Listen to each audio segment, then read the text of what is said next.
সংসারের এই একঘেয়েমি কাজগুলো আমার কাছে সত্যি আর ভালো লাগছে না। আমার হাঁড়ি পাতিলগুলো কিভাবে চকচকে রাখি, আমার ঘর মোছার মপটার দাম কত, সব কিছু বলে দিব আজকের ভিডিওতে। আসসালামু আলাইকুম। কেমন আছেন আমার প্রিয় আপুরা? আশা রাখছি যে যেখান থেকে নতুন আরেকটি লাইফস্টাইল ব্লগ ভিডিও দেখছেন, আল্লাহর অশেষ রহমতে সবাই বেশ ভালো আছেন। আমি বিথি, আলহামদুলিল্লাহ আমিও খুব ভালো আছি পরিবার পরিজন নিয়ে। সকালবেলা ঘুম থেকে উঠে আজকে অফ ক্যামেরাতে নাস্তা করেছি। নাস্তা করে ঘরটা ঝাড়ু দিয়ে এরপর এই যে পাপোশটা দেখতে পাচ্ছেন, পাপোশটা খুব ভালো করে ঝেড়ে এরপর কিন্তু আমি এখন রোদে রেখে দিলাম। তো প্রতিদিনই পাপোশের থেকে আমাকে কিন্তু পাপোশগুলো তুলে রাখার আগে এভাবে কিন্তু চুলগুলো আর কি তুলে ফেলে দিয়ে তারপর আর কি পাপোশগুলো রাখি। তাহলে ঘরটা মুছে পাপোশটা কিন্তু আমি খুব সহজেই বিছিয়ে নিতে পারি। তো যাই হোক, এই যে গাছটার অবস্থা দেখতে পাচ্ছেন, গাছটা আসলে ছোট্ট একটা টবে রাখার কারণে গাছটা তেমন আর বড় হচ্ছে না। তো আগের যে গাছটা ছিল সেটা তো আমি একেবারেই একদম ন্যাড়া করে গাছটা ফেলেই দিয়েছি। তো যেহেতু ঘরের মধ্যে এই যে একটা গাছ আছে, এইজন্য এই গাছটা আর বড় টবে যেটা ছিল সেটা রাখিনি। সেটা টবটা ফাঁকা করে নতুন আরেকটা গাছ আর কি লাগিয়ে দিয়েছিলাম। গতকালকে আমার ভিডিও দেবার কথা ছিল, তো আমি একটু ব্যস্ততার কারণে তো আমি ভিডিওটা আপলোড করতে পারিনি। যদিও ভিডিওটা আমার রেডি করাই ছিল, তবে আমি ভয়েসটা আর কি ওভার না করতে পারার কারণে আর কি ভিডিওটা আপনাদের কাছে আমি পৌঁছাতে পারিনি। যাই হোক, একটু বাসার বাইরে ছিলাম। আর এখন এই যে সংসারের যে কাজকর্মগুলো, এগুলো কিন্তু প্রতিদিনেরই কাজ। আমাদের মনে হয় প্রত্যেকটা মেয়েরই বিয়ে হওয়ার পর থেকে এই কাজগুলো আমাদেরকে আমাদেরকে একদম মৃত্যুর আগ পর্যন্ত করে যেতেই হয়। প্রতিদিন ঘর ঝাড়ু দেওয়া, ঘর মোছা, রান্না বান্না, বাচ্চা কাচ্চাদের স্কুল কলেজ, আম নাস্তা তৈরি করা, এগুলো দিয়েই কিন্তু আমাদের মেয়েদের জীবনটা একটা জায়গায় সীমাবদ্ধ হয়ে থাকে। তো এই যে এই ধরনের কাজকর্মগুলো আমার সাথে করতে আর কি আমি করতে, করতে অন্তত আমার কাছে এখন কেমন যেন একঘেয়েমি মনে হয়। আর ভালো লাগছে না এই একই রকম কাজকর্ম করতে, করতে নিজের কাছে কেমন যেন আর কি নিজের মধ্যে একটা বিরক্তি ভাব চলে আসছে। তো কেন আসছে, কী কারণে আসছে জানি না। তো আসলে কোনো কিছুই না আসলে ভালো লাগছে না। মাঝে, মাঝে কাজ করি আর একা একাই ভাবি যে এই রেগুলার কাজকর্মগুলো প্রতিদিন করি। তো মাঝে, মাঝে তো করতে বেশ ভালোই লাগে। মনে আনন্দ নিয়েই করি। আবার কেন যেন হঠাৎ করে মনটা কেমন যেন হয়ে যায়। তখন বারবার মনে হয় যে একই রকমের কাজকর্ম করতে, করতে একটা নারীর জীবন কিভাবে একদম শেষ হয়ে যায়, ঠিক না?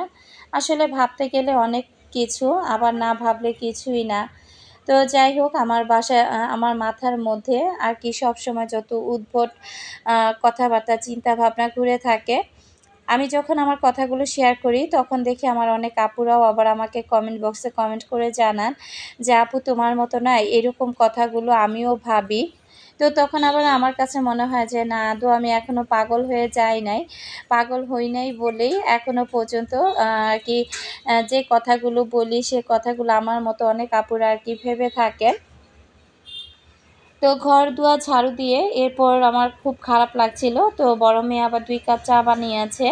তো বসে রিল্যাক্স করে আগে চা খেয়ে নিলাম। আর এখন চলে আসছি এই যে এই গাছগুলোর মধ্যে পানি দেওয়ার জন্য। আমার এই কচু গাছটা না মাশাআল্লাহ ভালোই পড়েছে। তো গাছটার অনেক ডালপালাও ছেড়েছে, পাতাও ছেড়েছে। তো এই গাছগুলোর মধ্যে একটু পানি স্প্রে করে দিলাম। যেই লেভেলে গরম পড়েছে, এখন যদি পানি স্প্রে না করে দেই তাহলে গাছগুলো না কেমন যেন একটু ফ্যাকাশে হয়ে যায়। তো একটু পানি স্প্রে করে দিলে গাছগুলো কিন্তু অনেকটা সতেজ থাকে। রেহানা পারভীন আইডি থেকে আপু লিখেছিল যে আমার ঘর মোছার মপটার দাম কত আর আমি কোথা থেকে কিনেছি। তো আপুর উদ্দেশ্যে বলে দিচ্ছি, যদিও কমেন্টটা অনেকদিন আগে করেছিল। আসলে আপু আজকে আমার ভিডিও দেখছে কিনা আমি জানি না। আমার ঘর মোছার মপটা আমি কিনেছিলাম অনেক আগে। তো এটা কিনেছিলাম আমি যেহেতু নবীনগরের আশেপাশেই থাকি। আমি এটা নবীনগরের সেনা কমপ্লেক্স থেকে কিনেছিলাম। এটার দাম নিয়েছিল ৳১৯০০। তো রেহানা আপু, আজকে যদি আমার ভিডিওটি দেখে থাকেন, আশা করছি আপনার রিপ্লাইটা আপনি পেয়ে গিয়েছেন। আর ছোট করে একটি কমেন্ট করবেন যদি আজকের ভিডিওটা দেখে থাকেন। তো আমার ঘর মোছার মপের সাথে আর কি এই লাঠিটা যেটা ছিল আর কি, তো এটা কিন্তু ভেঙে গিয়েছে। তো এই যে ওইটা দেখতে পাচ্ছেন আর কি, মপের যে বালতিটা ওটা নীল কালার, আর আমি যেটা দিয়ে ঘর মপ করছি এটা লাল কালার। তো এটা আমি পরবর্তীতে আবার দারাজ থেকে কিনেছিলাম। এটার দাম প্রায় 700 না 800 টাকা আর কি পড়েছিল। তো আপুর উদ্দেশ্যে আর কি সব কিছুই বলে দিলাম।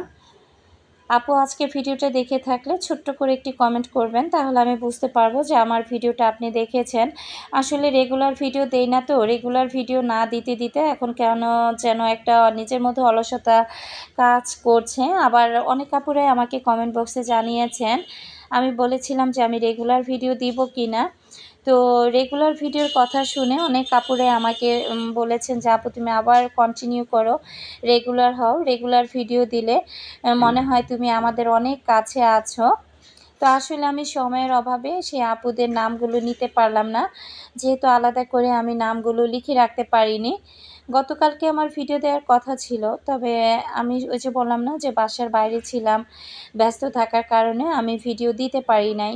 তো আমি সব ঘরদুয়ার মুছে পাপোশগুলো বিছিয়ে দিলাম, আর সব কিছু মপ ধুয়ে তারপরে আবার মপটা রোদে দিয়ে আসলাম। আর এই যে এগুলো হচ্ছে সকালবেলা আমি আজকে আর কি ভাত দিয়ে নাস্তা করেছি। তো ভাত দিয়ে নাস্তা করার পর যে প্লেট বাটি 2টা বের হয়েছে, এগুলো আর ধোয়া হয়নি। আর যেহেতু চা খেয়েছি, তো চা খেয়ে এখন আবার সব কিছু আমি ধুয়ে এখন আবার আমি জায়গা মতো সব কিছু রেখে দিব।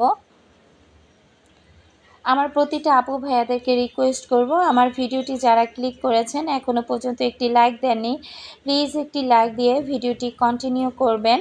আর যারা নতুন আজই আমার চ্যানেলে প্রথম ভিজিট করেছেন, যদি লাইফস্টাইল ব্লগ ভিডিও দেখতে পছন্দ করেন, চাইলে চ্যানেলটি সাবস্ক্রাইব করে আমার পাশে থেকে যেতে পারেন। সংসারের কাজগুলোর কথা বললাম না যে একঘেয়েমি লাগে, একঘেয়েমি আর কি লাগতে লাগতে মাঝে মাঝে মনে হয় যে সংসারের মধ্যে যদি নতুনত্ব কোনো কিছু আনতে পারতাম, যেটা নতুন কোনো কিছু দিয়ে হয়তো বা করে আপনাদের সামনে হাজির হতে পারতাম বা আপনাদেরকে দেখাতে পারতাম, তখন হয়তো বা বেশি ভালো লাগতো। তো জানি না যে কি আসলে করতে পারবো, কতটুকু কি করতে পারবো আমি আসলে জানি না। যাই হোক, আসলে চাচ্ছিলাম নিজেকে অনেকটা ব্যস্ত রাখতে, তবে সংসার নামক জায়গাতে নিজেকে যখন অনেকটা ব্যস্ত করে ফেলবো, তখন হয়তোবা নিজের পরিবারের মানুষদের সাথেও হয়তোবা ততটা সময় আর দিতে পারবো না বা ততটা কথা বলতে পারবো না। এটা নিয়েও মাঝে মাঝে অনেক চিন্তা করি। যাই হোক, আপুদের সাথে তো অনেক কথাই মন খুলে বলে ফেলি। আর এদিক থেকে দেখেন, আমাকে অনেক দিন আগে একজন আপু কমেন্ট করেছিল আমার রান্না করার আমি এই হাঁড়িগুলো আমি এত চকচকে রাখি কিভাবে।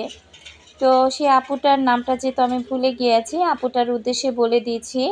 তো আমার রান্না করার পর আমার হাঁড়ি পাতিলগুলো অনেক সময় দেখা যায় কি যে আমি দিনের বেলা যদিও পাতিলাটা খালি করি না, যেহেতু গরমের সময় আমি সন্ধ্যার দিকে আবারও তরকারিটা গরম করি। তো ওই সময়তে যদি গরম করা হয়ে যায়, তখন দেখা যায় কি যে তরকারিটা বেড়ে এরপর কিন্তু আমি খুব সুন্দর করে পাতিলাটা আমি ছাই আর ভিম বার সাবান দিয়ে কিন্তু মেজে ফেলি। আমার প্রত্যেকটা পাতিলাই আলহামদুলিল্লাহ মোটামুটি চকচকে। তবে ভাতের পাতিলাটা আর কি রান্না করতে গিয়ে ভাত পুড়ে একদম তলানিতে লেগে যাওয়ার পর ভাতের পাতিলাটাই একটু নষ্ট হয়েছে। তাছাড়া আমার প্রত্যেকটা পাতিলাই মাশাআল্লাহ একদম চকচকে ঝকঝকে। রান্না করার পর সাথে সাথে যদি আপনি তরকারিটা পাতিলা থেকে ঢেলে ফেলতে পারেন, এরপর যদি আপনি ছাই বা ভিম বার সাবান দিয়ে মেজে নিতে পারেন, সে হাঁড়ি পাতিলগুলো কিন্তু চকচকে থাকে। আবার দেখা যায় যে যে হাঁড়ি পাতিলের সিলভারগুলো ভালো, দেখা যায় ওটা আবারও তরকারি রেখে দিলে পরেও যদি তরকারি খালি হওয়ার পর সেই হাঁড়িটা আর কি মেজে নেওয়া যায়, তাহলেও কিন্তু সেই হাঁড়িটাও কিন্তু চকচকে থাকে। তবে আমার থালা বাসনগুলো আমি বেশিরভাগ যেহেতু ছাই ব্যবহার করি মাজার কাজে, তো সেক্ষেত্রে আমার হাঁড়ি পাতিলগুলো এমনিতেই চকচকে থাকে। তো কী রান্না করব, এটা হচ্ছে আমার একটা বড় টেনশন, বিশ্বাস করবেন না। প্রতিদিন রান্নাবান্না করতে গেলে মাথার মধ্যে শুধু ঘুরপাক করে যে আজকে কি রান্না করব, আজকে কি রান্না করব। তো ভাবলাম যে ওই যে একদিন যে বুটের ডাল ভিজিয়েছিলাম, আম অনেক রকমের নাস্তার আইটেম যে তৈরি করেছিলাম সেদিন, তো ওই ডালটা আমি অফ ক্যামেরাতে সেদ্ধ করে তারপরে ডিপ ফ্রিজ আর কি রেখে দিয়েছিলাম। তো ওটা যেহেতু বুটের ডাল ছিল, তো ভাবলাম মাংস ছোট ছোট করে বুটের ডাল দিয়ে রান্না করি। আর আজকে আমার আর কি বারান্দা বাগানের পুঁই পাতা দিয়ে আমি মুসুরের ডাল রান্না করব। আজ কয়েকদিন যাবতই আমার অনেক আর কি খেতে ইচ্ছে করছিল, যে দেখি বারান্দা বাগানে অনেকগুলো পুঁই পাতা হয়েছে, তো পুঁই পাতাটা দিয়ে আমি মুসুরের ডালটা আর কি রান্না করে খাবো। তবে আজকাল এরকম করতে করতে আর খাওয়াই হচ্ছিল না। তো আজকে যেহেতু গরুর মাংসটা রান্না করছি, পরবর্তীতে ভাবলাম যে একটা তরকারি যেহেতু আর ভাজি করার মতো কোনো কিছু নাই, তার চাইতে আমি পুঁই পাতা দিয়ে মুসুরের ডাল দিয়ে হাতে মাখিয়ে আর কি বসিয়ে দিই। তো এটা খেতেও কিন্তু ভালো লাগে। পুঁই পাতা দিয়ে ডাল রান্না করে খাওয়া যায়, এটা আমি জানতাম না। আসলে ওই যে বলে না যে এক এক দেশের খাবার এক এক রকম। তো একদিন আমি ইউটিউবে দেখতে পেলাম যে পুঁই শাকের পাতা দিয়ে ডাল রান্না করে খাওয়া যায়। তাছাড়াও অনেক আগে আমার মেজো দেবর যখন আমার সাথে থাকতো, তো ও যেহেতু ওর ভাইয়ার সাথে চাকরি করত, হঠাৎ করে অফিস থেকে এসে একদিন ও আমাকে আর কি বলতেছিল যে আপা পুঁই শাক দিয়ে ডাল রান্না করেন। তো ওটা নাকি অফিসে ও কার কাছ থেকে খেয়েছিল সেটা ওর ভালো লেগেছিল। তো এরপর আমি তো জানতাম না যে পুঁই শাক দিয়ে ডাল রান্না করে খাওয়া যায়, বা আমি ওইভাবে রান্না করতেও পারি না। তো যার থেকে ডালটা খেয়েছিল ও তাকে জিজ্ঞেস করে নিয়েছিল কিভাবে রান্না করেছে। তো তারপরের দিন ও আবার পুঁই শাক কিনে নিয়ে আসছিল আমার দেবর আর কি। তো কিনে এনে তারপর আর কি আমাকে বলছিল যে আপা এভাবে এভাবে রান্না করেন। তো সেখান থেকেই মোটামুটি আমি আরও আর কি পুঁই শাক দিয়ে ডাল রান্নাটা খাওয়া শিখেছি। তো সবসময় যদিও খাওয়া হয় না, আমার ঘরে কিন্তু একমাত্র মুসুরের ডালটাই বেশি খাওয়া হয়। তো মুগ ডাল বা খেসারির ডাল বা মাসকলাইর ডাল, ওই ডালগুলো না খুব কম খাওয়া হয়। তো এই কারণে ভাবলাম যে যাই হোক, মাঝে মাঝে খাবারে যদি একটু ভিন্নতা আনা যায় তাহলে সেই খাবারটা খেতেও কিন্তু ভালো লাগে। তো এই যে ডালটা বলক চলে আসছে, ডালটা যখন সিদ্ধ হয়ে যাবে এরপর আর কি আমি পুঁই পাতাগুলো দিয়ে দিব। তো কয়েকটা ডোগায় আমি আমার বারান্দাতে লাগিয়েছিলাম। তো সেইখান থেকে মাশাআল্লাহ যে কটা পুঁই পাতা হয়েছে, মোটামুটি আমার একবেলার জন্য তরকারি কিন্তু হয়ে যায়।